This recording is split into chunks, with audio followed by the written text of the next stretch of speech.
बिस्मिल्लाहिर्रहमानिर्रहीम। बोलते कालम के साथ मैं आमिर जहान। और अगर आपसे मैं ये कहूँ कि पाकिस्तान के एटमी मिज़ाइल ने जो है निशान लगा लिए हैं भारत के उन इलाकों के जहाँ पर स्ट्राइक की जा सकती है, तो क्या आपको यकीन आएगा? देखें, पाकिस्तान के पास इस वक्त एक ऐसा क्रूज़ मिज़ाइल मौजूद है जो कि न सिर्फ ज़मीन से बल्कि समंदर से भी फायर किया जा सकता है और स्टेल्थ टेक्नोलॉजी का हामिल है। यानी कोई रडार जो है या S-400 जो है इसको पकड़ नहीं पाएगा। और ये एटमी और रवायती वारहेड दोनों किस्म के वारहेड ले जाने का अहल है।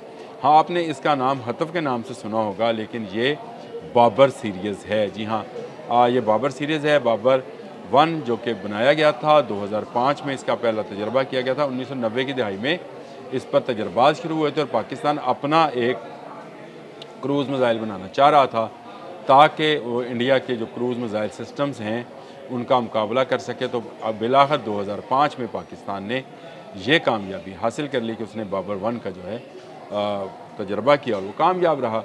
इसके बाद इस टेक्नोलॉजी के अंदर मज़ीद पाकिस्तानियों ने ख़ुद से नई जो है जिद्दत लाने की कोशिश की और फिर बाबर 2 और बाबर 3 बन गए।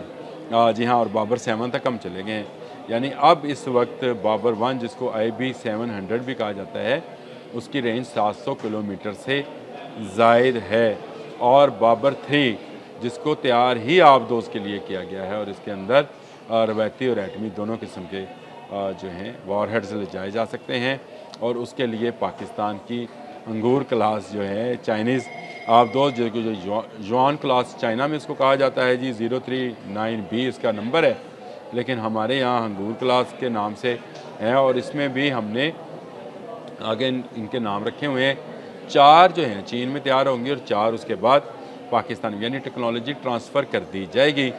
ये बड़ी ज़बरदस्त किस्म की आबदोज़ें हैं जिनको, हाँ मुझे याद आया, आज तो योम बहरिया भी है और हमारी आबदोज़ ने द्वारका पे हमला करके 1965 में दुश्मन को नाको चने चबवाए थे और उसका सारा रडार सिस्टम तबाह किया था। मैंने कहा चले उसके हवाले से आज जब बात हो ही रही है तो आज 8 सितंबर योम बहरिया है, इस पर भी बात कर लीजिए। तो चलें अब बात को आगे बढ़ाते हैं। तो ये जो अंगूर क्लास हैं AIP यानी एयर इंडिपेंडेंट पॉपुलेशन जो है ये है, और ये ज़्यादा अरसा जो है रह सकती है समंदर के अंदर, यानी 3 हफ्ते से ज़ायद का अरसा यह समंदर के अंदर गुजार सकती है।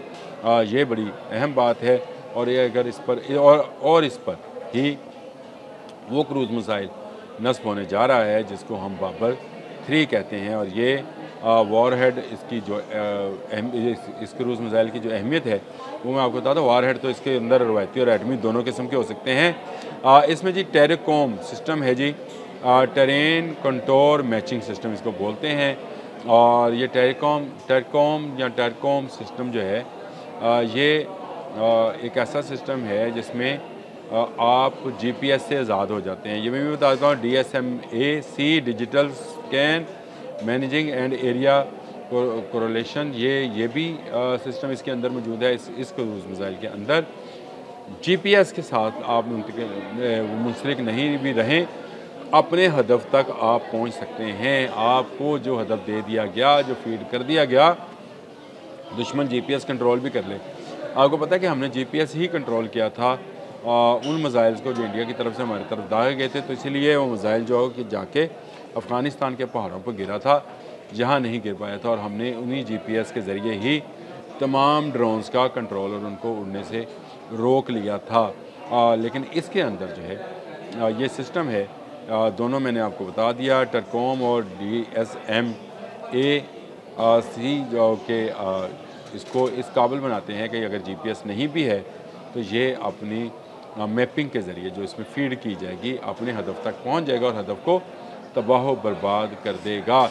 स्टेल्थ टेक्नोलॉजी जो इसमें अहम है वो ये है कि ये एक तो इसका जो अपर मटीरियल है वो रडार सेक्शन क्रॉस नहीं होने देता, और दूसरा ये ज़मीन के साथ साथ उड़ता है, यानी ज़मीन से बहुत करीब होकर उड़ता है। वो रडार सिस्टम जो कि बुलंदियों से मिसाइल्स और उड़ने वाली जो ऑब्जेक्ट्स हैं या जहाज़ हैं उनको कैच करते हैं या इंटरसेप्ट करते हैं, वो इस तक नहीं पहुंच पाते हैं। और ये पाकिस्तान के पास एटमी सेकंड स्ट्राइक है, क्योंकि ना सिर्फ ये बरी है बल्कि ये बहरी भी है। हमारी आबदोज़ों में नस्ब होगा तो एक सेकंड स्ट्राइक अगर भारत किसी वक्त कोई हमाकत, बड़ी हमाकत करने की कोशिश करेगा कि उसको मुंह तोड़ जवाब दिया जाएगा। जो हमारी हंगोर क्लास के अंदर बॉबर फिक्स होना है, उसकी रेंज 400-450 किलोमीटर है। तो अगर आप इसको समंदर में अहदाफ के करीब पहुंचाएंगे उस आबदोज़ को, तो कहाँ तक तबाही मचा सकती है ये आप जान सकते हैं। लेकिन इस वक्त भारत के जो इलाके हमारे टारगेट पे हैं, तो आप सुनकर हैरान होंगे कि भारत का जो बहरिया का हेडक्वार्टर है बम्बई में, वो इस वक्त बाबर के निशाने पर है। इसके अलावा राजस्थान, अमृतसर, पठानकोट, हरियाणा, दिल्ली, जोधपुर, बठिंडा, ग्वालियर, ये सारे भी इसी के, फिर कोची, वो आगे जाके साउथ ऑफ इंडिया की तरफ, वो भी वो इनकी एक बहरी वो है बंदरगाह है जो कि फ़ौज के लिए काम आती है, विशाखापट्टनम। ये तमाम निशाने पर हैं। और जब भी अगर पाकिस्तान को ज़रूरत महसूस हुई या हमारे दुश्मन ने हमारी तरफ मैली आँख से देखा, तो हमारा बाबर उनकी वो आँखें निकाल लेगा।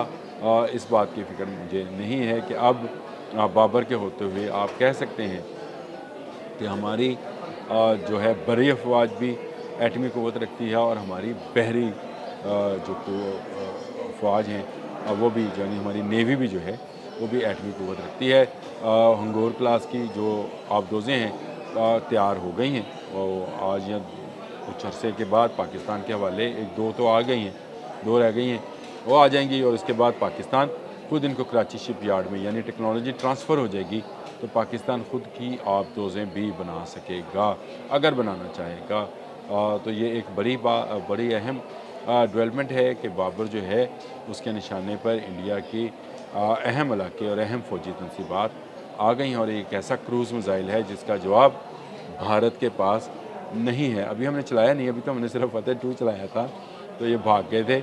अभी तो बहुत सारे मिज़ाइल और सिस्टम्स और हैं। अभी तो हमारे पास बहुत सारे, अब बहुत संभाल के रखा है। जो माल अच्छा है, जो माल अच्छा है, वो इस और भी बेहतर तरीके से हम इस्तेमाल कर सकते हैं। भारत जो है वो हमेशा की तरह बहरी अफवाज से डरता है। आपको याद है कि 65 में भी हमने द्वारका पर जाकर हमला किया था।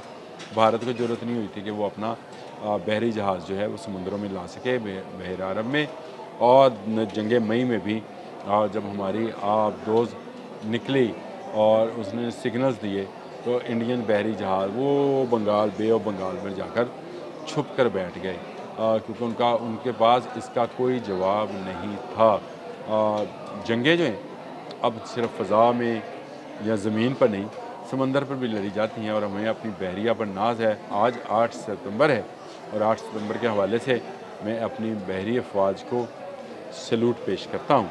अब तक के लिए इतना ही। अल्लाह हाफ़िज़।